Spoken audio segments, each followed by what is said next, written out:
KV നദീറിന്റെ പുതിയ പുസ്തകം ഞാൻ എന്നോട് പറഞ്ഞത് പുറത്തിറങ്ങി. പ്രകാശനം PMA ഗഫൂർ നിർവഹിച്ചു.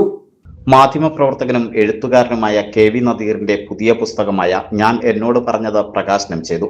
ഗ്രന്ഥകാരനും പ്രഭാഷകനുമായ PMA ഗഫൂർ പുസ്തകത്തിന്റെ പ്രകാശനം നിർവഹിച്ചു. അധ്യാപിക ഡോക്ടർ നീതു സുബ്രഹ്മണ്യൻ പുസ്തകം സ്വീകരിച്ചു. KV നദീറിന്റെ 9ാമത്തെ പുസ്തകമാണിത്. കാഴ്ചകളുടെ ചുറ്റുവട്ടം സംഭവിച്ചത് അത്രയുമല്ല, ഇനിയും പറയാനുണ്ട്. മനുഷ്യന് വേണ്ടി ഒരു വക്കാലത്ത് പൂത്തുലഞ്ഞങ്ങനെ വാടാതെ നിൽക്കട്ടെ, വീടുപോലൊരാൾ, ഉപ്പമരത്തണൽ, നമ്മൾ നമ്മളായിട്ടുണ്ടോ എന്നിവയാണ് മറ്റു പുസ്തകങ്ങൾ. മനുഷ്യരെ ജീവിതത്തിൽ നിലനിർത്താൻ സഹായിക്കുന്ന ചിന്തകളുടെ കൂട്ടമാണ് പുതിയ പുസ്തകം. കാറ്റും കോളും പേമാരിയും നിറഞ്ഞ മനുഷ്യജീവിതത്തെ ആടിയുലയാതെ നിലനിർത്താൻ സഹായകരമാകുന്ന പുസ്തകമാണിത്. ഡോക്ടർ ഹരിയാനന്ദകുമാർ പുസ്തക പരിചയം നടത്തി. പ്രൊഫസർ KM ബിച്ചുകോയ അധ്യക്ഷത വഹിച്ചു. KV നദീർ, താജ് ബക്കർ, ഹബീബ് സർഗം എന്നിവർ സംസാരിച്ചു. മാൻകൈൻഡ് ലിറ്ററേച്ചറാണ് പ്രസാധകർ. അദ്ദേഹത്തിൻ്റെ രചനകളിലൂടെ മനുഷ്യനെ തൊടാനുള്ളൊരു ശ്രമം കഴിഞ്ഞ 8 പുസ്തകങ്ങൾ കൊണ്ട് അതാണ് ചെയ്തത്. തുറന്നു വെച്ച കണ്ണുകൊണ്ട് അദ്ദേഹത്തിൻ്റെ ചുറ്റുപാടിനെ കാണുകയും പ്രതികരിക്കുകയും ചെയ്തു. ചിലപ്പോൾ സ്വയം പറഞ്ഞു, അതാണ് ഈ പുസ്തകത്തിൻ്റെ പേര് തന്നെ അതാണ്. ചിലപ്പോൾ ഒന്നും നടക്കില്ല. ഇദ്ദേഹം ഉണ്ടല്ലോ, നമ്മുടെ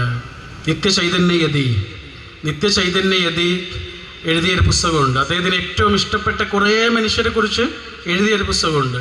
ആ പുസ്തകത്തിന് അദ്ദേഹത്തെ പേരെന്താണെന്നറിയോ? ഉള്ളിൽ കിന്നാരം പറയുന്നവർ. മാധവിക്കുട്ടിയോട് സംസാരിച്ചപ്പോൾ നമുക്കത് തോന്നിയിട്ടുണ്ട്. കാരണം അത്രയും സമയം ഒരുമിച്ചിരുന്നല്ലോ. മാധവിക്കുട്ടി ഇങ്ങനെ കണ്ണ് ചിമ്മിട്ട് സംസാരിക്കുക. നമ്മൾ ചെറിയ കുട്ടികൾ സംസാരിക്കില്ലേ, വളരെ കൗതുകത്തിൽ കുട്ടികൾ സംസാരിക്കുമ്പോൾ ഇങ്ങനെ കുറേ ധാരാളമായി കണ്ണ് ചിമ്മിട്ടല്ലേ പറയുക. മാധവിക്കുട്ടി കുറച്ചു നേരം ഇങ്ങനെ കണ്ണ് ചിമ്മിട്ട് ഒരു കാര്യം ആലോചിക്കുന്നുണ്ട്. ഉള്ളിൽ കിന്നാരം പറയുന്നുണ്ട്. ഉള്ളിൽ കിന്നാരം പറഞ്ഞതിന് ശേഷമാണ് നമ്മളോട് പറയുക. അങ്ങനെ തോന്നിയിട്ടുണ്ട്. അതുപോലെയാ ഞാൻ എന്നോട് പറഞ്ഞത് എന്നാണ് ഈ പുസ്തകത്തിൻ്റെ പേര്. അപ്പം മനുഷ്യർ ഏതെങ്കിലും ഒരർത്ഥത്തിൽ മറ്റൊരാളെ തൊടുന്നു. വാക്കുകളുടെയും രചനകളുടെയും പാട്ടുകളുടെയും സിനിമകളുടെയും എല്ലാത്തരം ആർട്ടിൻ്റെയും ലക്ഷ്യം ഒരു മനുഷ്യന് മറ്റൊരു മനുഷ്യൻ്റെ പ്രസൻസ്, സാന്നിധ്യം ഏതെങ്കിലും ഒരർത്ഥത്തിൽ അനുഭവിക്കാൻ സാധ്യമാകുക എന്നുള്ളത്.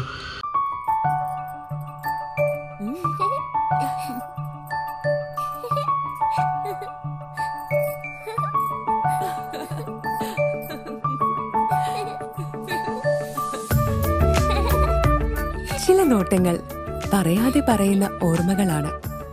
ആ ഓർമ്മകൾ എനിക്ക് സമ്മാനിച്ചതെല്ലാം വിലപ്പെട്ടതുമാണ്. ബാല്യം മുതൽ മൂല്യമുള്ള ഇഷ്ടങ്ങളെ എന്നെക്കാളും അറിയുന്ന എന്റെ കുടുംബവും വിശ്വാസത്തിന്റെ മുഖമുള്ള ബാസിത് വെഡിംഗ് മോൾ പോലെ എത്രയോ സുന്ദരമാണ്. അതെപ്പോഴും കൂടെ ഉണ്ടാവുമെന്നത് ഞങ്ങളുടെ തീരുമാനമാണ്. ആ തീരുമാനം നിങ്ങളുടെ ഇഷ്ടങ്ങളാവട്ടെ.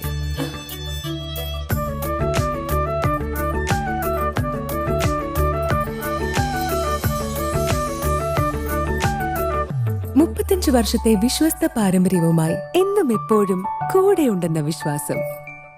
Basit wedding mall, Basith arcade, Poongottukulam, Tirur.